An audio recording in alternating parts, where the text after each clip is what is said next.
মারুফুল খান মেরব আর স্নেহাকে দেখে রুমের সামনে থেকে 2 পা পিছিয়ে যান। মেরব সেটা দেখতে পেয়ে সাথে সাথে স্নেহাকে সোজা করে খানিকটা বিরক্তি প্রকাশ করে বলে, দেখে চলতে পারো না? একবারে গায়ের উপরে এসে পড়তে হবে? স্নেহা স্তব্ধ মেরবের কথা শুনে। যে মেরবকে কিছু বলার জন্য মুখ খুলবে, ঠিক তখনই মেরব স্নেহার মুখ চেপে ধরে। স্নেহা ড্যাব ড্যাব করে তাকালো মেরবের দিকে। মেরব একটু গলা উঁচিয়ে শব্দ করে বলে ওঠে, তোমার শক্তি নেই, খাও নাকি? একটু চুল ধরে টান দেওয়াতে পড়ে যেতে হবে। ভাগ্যিস ধরেছিলাম, না হলে তো দাঁত সবটা এখনই ভাঙতো। মারুফুল খান চলে যান জায়গা থেকে। নীরব দরজার বাহিরে এসে হালকা উঁকি দিয়ে দেখে তার বাবা আছে কিনা। যেই দেখেছে চলে গিয়েছে, ঠিক তখন নীরব স্নেহার মুখ ছেড়ে দেয়। স্নেহা তখনও এক ধ্যানে নীরবের দিকে তাকিয়ে আছে। নীরব স্নেহাকে সজাগ করতে ধমক দেয়, এই যে এই মেয়ে, জেগে জেগে স্বপ্ন দেখছো নাকি? স্নেহার ঘোর থেকে বেরিয়ে বলে, আসলে বড় মামা আমাদের একসাথে হয়তো দেখে নিয়েছে। নীরব বলে, হুম, তা তো দেখে নিয়েছে, সেটা ম্যানেজও করতে পেরেছি। এটা নিয়ে মনে হয় না আর ভাববে। আর তুমি তুমি আমার উপরে এসে পড়লে কেন? স্নেহা আঙুল উঠিয়ে বলে, দেখুন, সবসময় আমাকে দোষারোপ করবেন না। আপনি আমার চুল ধরে টান দিয়েছেন, আর এত জোরেই দিয়েছে যে আমি শর্ট সেটা ব্যালেন্স হারিয়ে ফেলেছিলাম। নীরব স্নেহার আঙুলের উপরে নিজের আঙুল দিয়ে বলে, এইটুকুতেই ব্যালেন্স হারিয়ে ফেলেছো? আর তোমার এইসব ছেলে মানুষই দেখে তোমার স্বামী যে তোমাকে ইচ্ছে মতো ধোলাই দিবে, তখন কি করবে? আপনিও সাদাব ভাইয়ার মতো বলেছেন। নীরব তপ্ত শ্বাস ছেড়ে বলে ওঠে, দেখো, আমাকে কারো সাথে কম্পেয়ার করবে না। আর কি জন্যে এসেছিলে তাড়াতাড়ি বলে এখান থেকে কেটে পড়ো। স্নেহা নিশ্চুপ হয়ে গেল। ভাবতে লাগলো কিসের জন্য এসেছে। সত্যি তার কিসের জন্য এসেছে সে? কোনো কারণ তো নেই। সাথে কি বাহানা দেবে তাও তো ভেবে আসেনি। স্নেহার হাত চটকাতে চটকাতে বলে, আসলে আমরা আমরা তো চলে যাচ্ছি, তাই আপনাকে বলতে এসেছি। নীরব টপ করে বলে দেয়, ঠিক আছে, দেখে যেও। স্নেহা বোকা বনে গেল। মনে মনে ভাবতে লাগলো, এই লোকটা তো একটু সুন্দর করেও বলতে পারতো, না হয় একটু এগিয়ে দিতে পারতো। কিন্তু তার মধ্যে গুরুগম্ভীর ভাব ভাবটা বেশ। নিজের থেকে আগ বাড়িয়ে একটা কথাও বলল না। নীরব গাড়ি চাবি নিয়ে বের হতে হতে বলে, এসো। কোথায়? আমি রুম থেকে বের হব। তুমি কি করবে একা একা? স্নেহা রুম থেকে বের হতে হতে বলে, আপনি কোথায় যাবেন এখন? না মানে, গাড়ির চাবি নিয়ে বের হলেন তাই বললাম। নীরব রুমের দরজা চাপিয়ে দিয়ে বলে ওঠে, বন্ধুর সাথে দেখা করতে। স্নেহা বিড়বিড় করে বলে, ভেবেছিলাম হয়তো আমাদের নামিয়ে দিতে যাবে, কিন্তু এ তো দেখি তার উল্টো। মারুফুল খান রুমে এসে বিছানায় বসে পড়লেন। ফাহমিদা খানকে পানি আনতে বললেন। ফাহমিদা খান বেশ আশ্চর্য, কারণ মারুফুল খান মাত্রই রুম থেকে বেরিয়েছিল আর এত তাড়াতাড়ি ফিরে এলো। ফিরে এসে আবার পানি চাইছে। ফাহমিদা খান পানির গ্লাসটা এগিয়ে দিয়ে বললেন, কি হয়েছে তোমার, বলো তো? তোমাকে মোটেও ঠিক লাগছে না। মারুফুল খান পানি খেয়ে বললেন, ফাহমিদা, স্নেহাকে তোমার কেমন লাগে? ফাহমিদা খান কপাল কুঁচকালো, কেমন লাগবে, ভালোই তো লাগে। নীরবের সাথে মানাবে? ফাহমিদা খান বসে বললেন, তুমি ঠিক কি বলতে চাইছো বলো তো? নীরবের সাথে স্নেহার বিয়ের কথা বলতে চাইছি। ফাহমিদা খান চমকে উঠে বললেন, কি বলছো? নীরব বিয়ে করবে ওকে? আর ছেলেটা 2 দিন হলো এসেছে, তোমার কি ভালো লাগছে না এখন বিয়ের কথা বলে? আর যদি ও চলে যায় তখন? মারুফুল খান মাথা নাড়িয়ে বললেন, যাবে না। আমি একটু আগে গিয়েছিলাম, ওদের একসাথে দেখলাম, আর বুঝতে পারলাম মেয়েরা স্নেহার সাথে অতটা রাগ দেখালো না। আর আমার মনে হয় মেয়েরাবকে স্নেহায় সোজা করতে পারবে। মেয়েরাবকে যদি স্নেহার সাথে বিয়ে দিতে পারি, তাহলে ছেলেটা খুব ভালো থাকবে। ফাহমিদা খান বললেন, কিন্তু বিয়ে দিলে এরপরে যদি পরে মার্জি ধরবে না। মেহরাবের উপর বিশ্বাস আছে। মেহরাব সন্ধ্যার দিকে বাড়ি আসে। ফাহমিদা খান কিচেনের রহিমা আন্টির সাথে রাতের জন্য খাবার রান্না করছিল। মেহরাব ফাহমিদা খানের দিকে তাকিয়ে সোজা সোফায় গিয়ে বসে। মানুষটাকে দেখলো মেহরাবের মায়ের কথা মনে পড়ে যায়। মেহরাব এখন পর্যন্ত তাকে মা বলে ডাকে না। এই নিয়ে ফাহমিদা খানেও কষ্ট কম হয় না। তিনি এই মেহরাবের জন্য এই বাড়ির বউ হয়ে এলেন, কিন্তু সেই মেহরাব এখনও তার মায়ের জায়গা তাকে বসাতেই পারেনি। তবুও ফাহমিদা খান হাল ছাড়েনি। তিনি মেহরাবের আদর যত্নের কমতি রাখেনি। ফাহমিদা খান মেহরাবকে খেয়াল করতেই এগিয়ে এসে বললেন, মেহরাব কিছু খাবে? কফি দিও। ঠিক আছে, বসো। ফাহমিদা খান চলে যান কিচেনে। রহিমা আন্টি বলেন, আপা দেন আমি কফি বানিয়ে দেই। না, তুমিও অন্য কাজ করো, আমি কফি বানিয়ে দিচ্ছি। ফাহমিদা খান কফি বানিয়ে মেহরাবের সামনে নিয়ে আসে। মেহরাবকে কফি দিয়ে পাশে দাঁড়িয়ে রইল। এরপরে নরম গলায় বললেন, মেহরাব তোমায় একটা কথা বলবো? বলো। বলছিলাম, তোমার কি কোনো পছন্দ আছে? মানে কোনো মেয়েকে পছন্দ হয়? মেহরাব আচমকা এ কথা শুনতে পেয়ে বিষম খেয়ে ওঠে। পরক্ষণে নিজেকে সামলে নিয়ে বলে, হঠাৎ এই প্রশ্ন? আসলে তোমার বাবা বলছিল, তাই আমি জিজ্ঞাসা করলাম। মেহরাব সোজা গলায় বলে ওঠে, ও পছন্দ নেই? ও আচ্ছা। মেহরাব কফি খেয়ে উঠে চলে গেল। নিজের রুমে এসে ফোনটা বের করে চার্জ দিয়ে ওয়াশরুমে ঢুকলো ফ্রেশ হতে।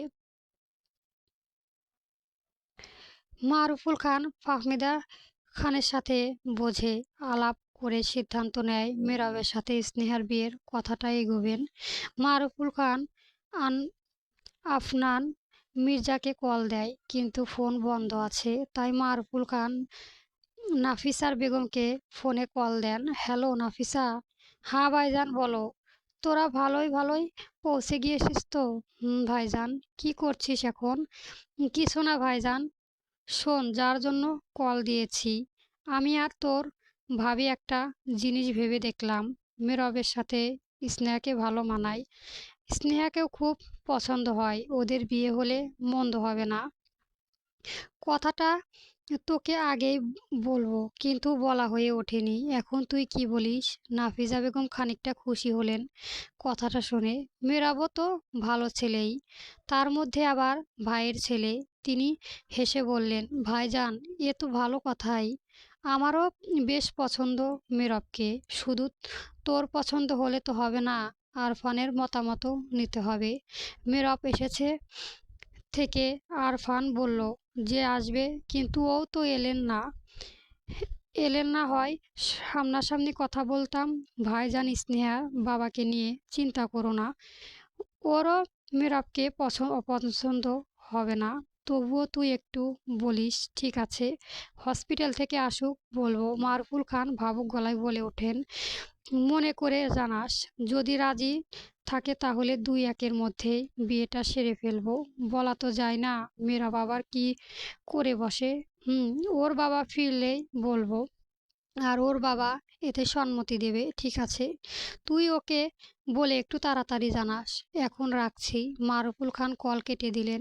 এই কথাগুলো আর মৌ শুনতে পাই। মারুফুল খানের ফোনের কথা বলার সময়ই রুমে আসে মৌ। সব কথা শুনে রুম থেকে বেরিয়ে চলে যায় মেহরাবের রুমের দিকে। এখন ভাইকে সবটা জানাবে। মৌ মেহরাবের রুমে এসে দেখে তার ভাই ব্যালকনিতে বসে ফোনে কথা বলছে। মৌ তরিং পায়ে মেহরাবের কাছে যায়। মেহরাব ফোনে থাকা ব্যক্তিকে বলে, তোকে পরে ফোন করছি। মৌ এসে দাঁড়িয়ে থাকে। যা দেখে মেহরাব বলে, কিরে শাকচুন্নি, কিছু বলবি? ভাইয়া, একটা খবর আছে যা তুমি জানো না। কি খবর? ভাইয়া, আম্মু আব্বু মিলে তোমার সাথে স্নেহা আপুর বিয়ে ঠিক করেছে। মেহরাব হাসলো, তবে কোনো প্রক্রিয়া দেখালো না, যেন এটা শোনার জন্যই অপেক্ষা ছিল। মৌ বলে, ভাইয়া, ওরা তোমার সাথে আলোচনা না করে বিয়ের কথা এগিয়ে নিচ্ছে, তাই আমিও তোমাকে জানাতে এলাম। মেহরাব মৌকে পাশে বসিয়ে বলে, ওরা আমাদের বাবা মা, ওরা যা সিদ্ধান্ত নেবে তা আমাদের ভালো হবে, খারাপ হবে না। পরক্ষণই মৌকে বলে, ওসব ছাড়, এখন একটা কাজ করে দে তো। কি কাজ বলো? আমার মাথাটা টিপে দে তো, মাথা খুব ধরেছে। ঠিক আছে। মৌ উঠে দাঁড়িয়ে মেহরাবের মাথা হাত দেয়। এর এর একটু পরই মেহরাব নীরবতা ভেঙে নিরেট গলায় বলে, মৌ, কেউ যদি কোনো কারণ ছাড়াই তোর জীবনের সবচেয়ে প্রিয় মূল্যবান জিনিস ছিনিয়ে নেয়, তখন তুই তাকে কি করবি? মৌ স্বাভাবিকভাবেই উত্তর দেয়, ভাইয়া, ওকে একদম মেরে ফেলবো না। মেরে ফেললে তো এখানেই সব শেষ হলো। সেটাকে ঘুরিয়ে প্রতিশোধ নিতে চাইলে কি করবি? ভাইয়া, আমি কোনো প্রতিশোধ বুঝি না, ওকে একদম মেরেই ফেলবো। মেহরাব মুখে হালকা বাঁকা হাসি ফুটিয়ে মনে মনে বলে, আমি এমনি এমনি মানব না। জ্বালিয়ে পুড়িয়ে শেষ করে দেব আমি। শুধু স্নেহার সাথে বিয়ের অপেক্ষা। ওরা আমার মূল্যবান জিনিসটা যেভাবে কেড়ে নিয়েছে, আমি ওদেরকে ছাড়বো না। শুধু আল্লাহ আল্লাহ করে বিয়ে পর্যন্ত যাক। আফসানা মির্জা আর স্নেহার মুখোমুখি হয়ে খাবার খেতে বসেছেন। স্নেহা আর তার মায়ের থেকে বিয়ের কথাটা শুনে মহা খুশি। যাই হোক, যাকে পছন্দ হয়েছিল তাকে বলার আগেই বিয়ের কথা উঠে এসেছে, যার জন্য স্নেহা খুশি শেষ নেই। নাফিসা বেগম আফসানা মির্জা দিকে তাকিয়ে বললেন, তোমার সাথে একটা কথা আছে, বলবো? হুম, বলো। বড় ভাইজান ফোন দিয়েছিল ভাইজান, আর ভাবি ঠিক করেছে স্নেহাকে মেহরাবের বউ করে ঘরে তুলবে। তুমি যদি রাজি থাকো তাহলে ওরা তাড়াতাড়ি সব করে ফেলবে। আরফান মির্জার মাথা তুলে আগে স্নেহার দিকে তাকালো। স্নেহা খানিকটা লাজুক মাথা নত করে দেখতে লাগলো। আরফান মির্জা পরক্ষণই খাবার খাওয়া মনোযোগী হয়ে বলে, ঠিক আছে, আমি রাজি। ভাইজানকে সব কিছু করতে বলো। এই কথা শুনে স্নেহা আর বসলো না। লজ্জা পেয়ে টেবিল ছেড়ে চলে গেল। স্নেহা লজ্জা পেয়ে চলে যেতে আরফান মির্জা আর নাফিসা বেগম হেসে উঠলেন। তারাও সম্মতি দিনে মেহরাবের সাথে স্নেহার বিয়ে হলে মন্দ হবে না। আরফান মির্জা বললেন, নাফিজা, বিয়েটা খুব তাড়াতাড়ি হয়ে যাচ্ছে না? ভাইজান বলল তাড়াতাড়ি শুভ কাজটা সেরে ফেলবে। মেহরাব দেশে এসেছে, আবার যদি মর্জি ধরে চলে যাবে, তখন অমন ছেলে কোথায় পাবো? আর মেহরাব আমাদের নিজেদের ছেলে, ওর কাছে আমাদের মেয়ে নিরাপদ। দেখবে বিয়েটা হলে ও আর কোথায় যাবে না, এখানেই বিজনেসে অথবা অন্য কিছু কোথাও থেকে যাবে। আরফান মির্জা মাথা নাড়িয়ে গম্ভীর গলায় বললেন, তোমার কথাও মন্দ না, আগে বিয়ে হোক, পরে দেখা যাবে। নাফিসা বেগম বললেন, হুম, তাই হোক আগে। আর স্নেহা যদি বিয়ের পরে মেহরাবে আর ভাবির মধ্যকার দূরত্ব শেষ করতে পারে। মেহরাব তো এই পর্যন্ত ভাবিকে মা বলে ডাকেনি। এই নিয়ে ভাবিও মনে মনে অনেক কষ্ট পায়, কিন্তু মেহরাব যদি মন থেকে তাকে মা হিসেবে মেনে না নিয়ে, তাহলে আর আমাদের কি করার? এখন স্নেহা যদি মেহরাবকে ঠিক করতে পারে, তাহলে সবার খুব খুশি হবে। হুম, তা ঠিক বলেছ। এখন ওসব কথা ছাড়ো, আগে তোমার মেয়েকে ডাকো। খাওয়া ছেড়েই তো উঠে গেল। আমি রুমে গেলাম, তুমিও খেয়ে চলে এসো। আরফান মির্জা উঠে চলে গেলেন। এদিকে স্নেহা রুমে এসে নিজে নিজেই নেচে বেড়াচ্ছে। তার খুশি অন্ত নেই। কি বলে যে তার বড় মামা আর মামিকে ধন্যবাদ দেবে তা বলার বাহিরে। স্নেহার ফোন হাতে নিয়ে মৌকে মেসেজ দিল, কী রে, কী করছিস? মৌ তখন সাদাফের সাথে ড্রয়িং রুমে বসে আছে। সাদাফ টিভিতে ফুটবল ম্যাচ দেখছিল, আর মৌ ফোনের রিল রিলস দেখছিল। স্নেহার মেসেজটি পেয়ে সাথে সাথে রিপ্লাই দিল, কিছু না আপু, তুমি কি করছো? আমিও কিছুই করছি না। শোন, কালকে কলেজে যাবি না? হুম, যাবো। তুই যাবে না? তুমি যাবে না? যাবো। শোন না মৌ, একটা কাজ করে দিবি। কি কাজ আপু? কি তখন থেকে আপু আপু করছিস? ভাবি বল, তুই কি জানিস না তোর ভাইয়ের সাথে আমার বিয়ে ঠিক হয়ে গিয়েছে? হুম, জানি আপু। আবার আপু লিখেছিস কেন? মনে ছিল না? তোকে হুট করে কিভাবে ভাবি বলবো বলো তো? আগে আমাদের বাড়ির বউ হয়ে চলে আসো, এরপর যতবার ভাবি ডাক শুনতে চাইবে ঠিক ততবারই ভাবি ডাকবো। ঠিক আছে, তবে এখন একটা কাজ করে দে না। কি কাজ? তোর ভাইয়ের ফেসবুকের আইডিটা দিবি। আমি তো ফেসবুকে ইউজ করি না, তাই ভাইয়া ফেসবুক আইডিটা তো আমার কাছে নেই, একটু ওয়েট করো, আমি সাদাব ভাইয়ের কাছ থেকে জেনে বলছি। ঠিক আছে। মৌ সাদাবের দিকে তাকিয়ে বলে, ভাইয়া শোনো না, কি বল তাড়াতাড়ি। ভাইয়া তোমার কাছে মেরা ভাইয়ার ফেসবুকের আইডি আছে? কেন, কি করবি?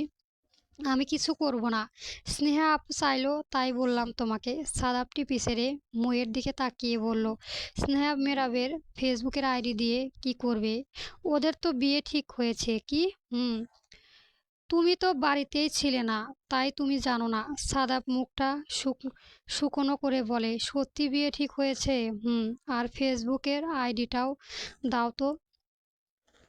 সাদাব কিছুটা রাগ নিয়ে বলেন, কিসের ফেসবুকের আইডি দেব? যা রুমে গিয়ে পড়তে বস। কিন্তু স্নেহা আপু যে ভাইয়ার আইডি চাইলো, সেটা কি চেয়েছে না চেয়েছে তার তো দেখতে হবে না?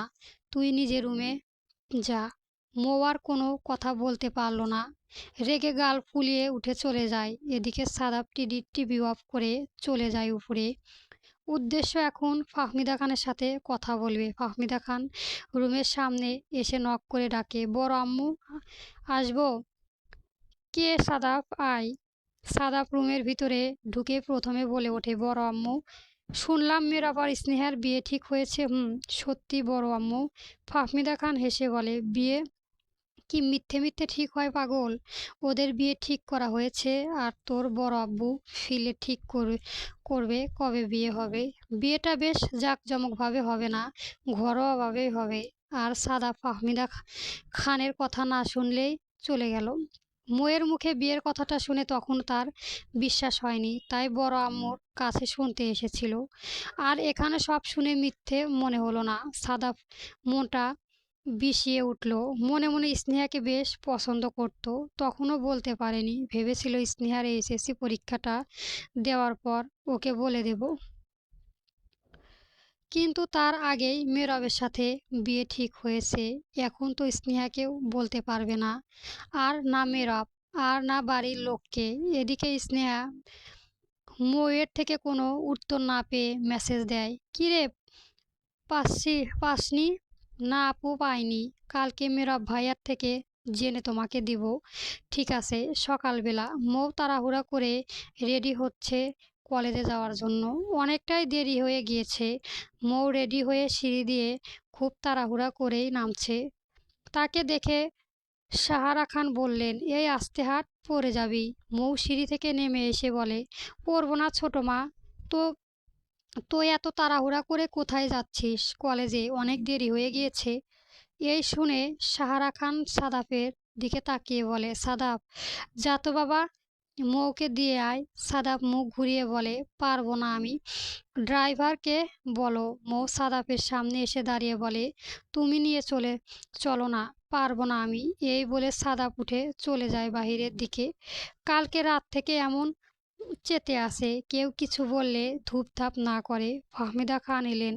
তিনি মৌকে দেখে বললেন, তোর বাবা চলে গেছে, তোকে খুঁজলো। তখন তুই কোথায় ছিলি? আমি আরও ভেবেছি তুই হয়তো চলে গিয়েছিস। আম্মু ঘুম থেকে উঠতে দেরি হয়ে গিয়েছে।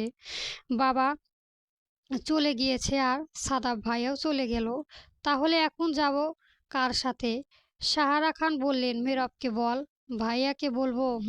গিয়ে বলে দেখ। না করবে না। মৌ তার মায়ের দিকে তাকালো। ফাহমিদা খান মেয়ের দিকে তাকিয়ে হেসে বললেন, যা বলে দেখ। না বলবে না। মৌ তরিং পায়ে উপরে উঠে গেল। মেহরাবের রুমের সামনে এসে দরজা ধাক্কিয়ে বলে ওঠে, ভাইয়া তুমি কি ওঠোনি? মেহরাব রুমের দরজা খুলে দিয়ে বলে, কেন, কিছু বলবি? ভাইয়া আমায় একটু কলেজে নামিয়ে দিয়ে আসবে। সবাই না আসলে চলে গিয়েছে। সাদাব ভাইয়াও চলে। মেহরাব মৌকে থামিয়ে ওঠে, হয়েছে থাম, আর চাবি নিয়ে আসছি। মেহরাব গাড়ির চাবি নিয়ে এসে মৌকে নিয়ে বেরিয়ে যায়। মেহরাব মৌকে কলেজের সামনে নামিয়ে দিয়ে চলে আসবে, ঠিক তখন তার সাথে দেখা হয় আফনান মির্জা সেও স্নেহাকে দিতে এসেছে। মীরাব আফনান মির্জাকে দেখে গরম হয়ে উঠল। বুকের ভেতরে জমে থাকা পুরনো রাগ ধাই ধাই করে জ্বলে উঠল।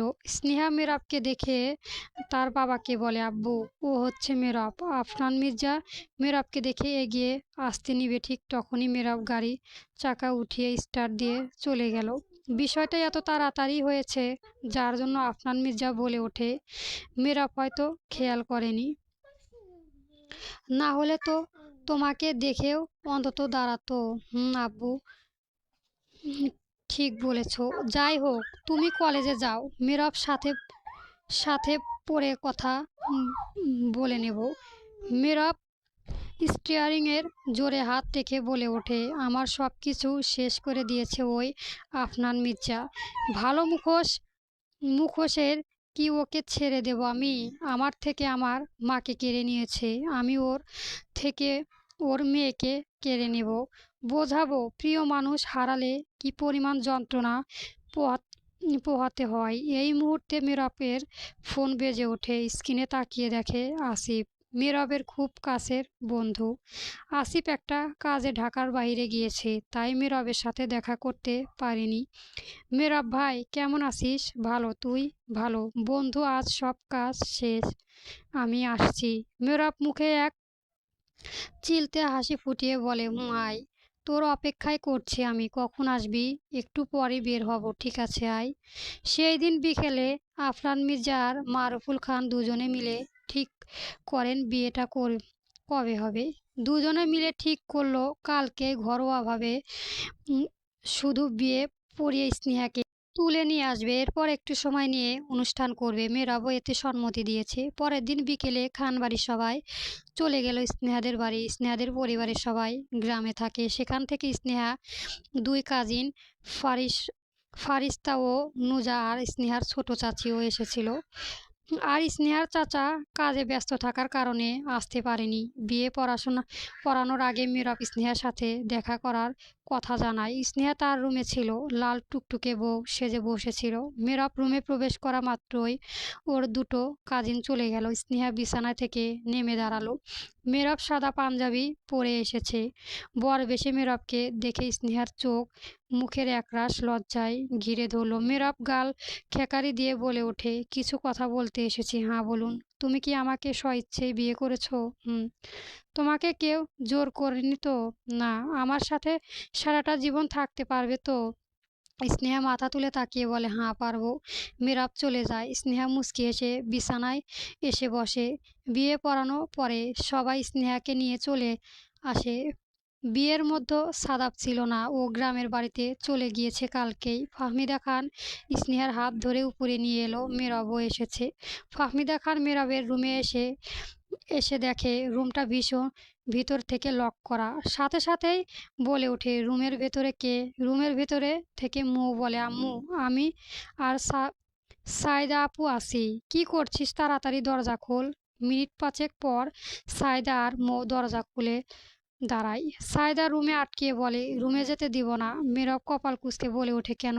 ভাইয়া, বাসর ঘর সাজিয়েছি দুজনে অনেক কষ্ট করে, এখন টাকা না পাওয়া পর্যন্ত রুম ছাড়বো না। স্নেহা মুচকি এসে বলে, ওঠো। ফাহমিদা খান বলে, টাকা পয়সা পরে, এখন ওদের যেতে দে। না না বড় আম্মু, আমি যেতে দেব না, আগে টাকা দিবে তারপর চলে যাব।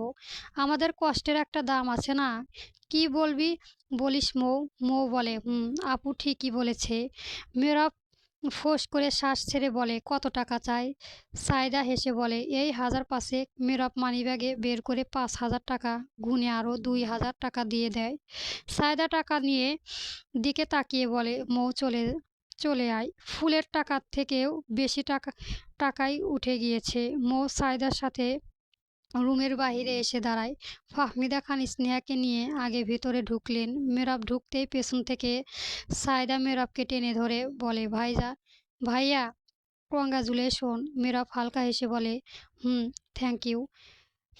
এবার ভিতরে যাও, দেখো কি সুন্দর করে সাজিয়েছি, আর বাসর রাতের জন্য অল দ্য বেস্ট। মেহরাব ধমক দিয়ে বলে, যাবি এখান থেকে?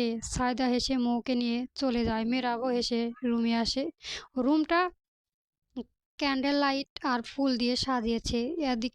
একদিকে ফাহমিদা খান স্নেহাকে বিছানায় বসিয়ে মেহেরাবকে বলে, মেহেরাব তোমার কাছে কোনোদিন কিছুই চাইনি, তবে আজ একটা জিনিস চাইবো। তুমি স্নেহাকে ভালোবেসে সারা জীবন আগলে রাখো। ও কোনো ভুল করলে ওকে মানিয়ে নেবে। সামনের দিনগুলো পর কারো তবুও কখনো ছেড়ে যাবে না। মেহেরাব ছোট করে জবাব দেয়, হুম। স্নেহা মেহেরাবের দিকে তাকিয়ে ভাবতে লাগলো, মামিমা কতগুলো কথা বলল আর উনি শুধু ছোট একটা হুম বলল। আসলে উনি কি কথা বলতে পারে না? মাই তো হয়, তবুও কথা বলতে এত অনিচ্ছা কেন ওনার? স্নেহা ভাবতে ভাবতে মেহেরাবের দিকে তাকিয়ে রেগে উঠল। ফাহমিদা খান স্নেহার দিকে তাকিয়ে বললেন, তাহলে আসছি, কিছু দরকার হলে বলবে। ঠিক আছে। ফাহমিদা খান চলে যায়। মেহেরাব দরজা লাগিয়ে দেয়। স্নেহা বিছানা থেকে উঠে মেহেরাবের সামনে দাঁড়িয়ে একটু রাগে কণ্ঠে বলে ওঠে, আচ্ছা, আপনার সমস্যাটা কি বলুন তো? মেহেরাব গা ছাড়া ভাব নিয়ে বলে, আমার আবার কি সমস্যা থাকবে? স্নেহা উদ্বিগ্ন কণ্ঠে বলে, উনি আপনার মা হয় তো, তাহলে ওনার সাথে এত কম কথা বলেন কেন? মেহেরাবের শান্তশিষ্ট মুখটা রক্তবর্ণ ধারণ করলো। স্নেহা এই বলে থামে না, আরও বলে, ওই মানুষটাও তো মা ডাকা শুনতে ইচ্ছে হয়, আর আপনি নিজের ইগনোর বাদ দিয়ে একটা ডাক দিতেই তো পারেন। মেহেরাব ধমকে উঠে বলে, চুপ করো, তুমি যা জানো না তা নিয়ে এত কথা বলো না। স্নেহা জোর গলায় বলে, কেন বলবো না?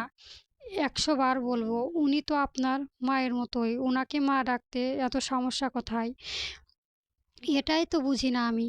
আর উনি যদি আপনার নিজের মা হতো, এভাবে থাকতে পারতেন, নাকি নিজের মাকেও এমন করতেন? আমার তো মনে হয় তার সাথে এমন করতে। কথাটা শেষ হতেই মেহেরাব স্নেহার গাল বাজিয়ে থাপ্পড় মারে।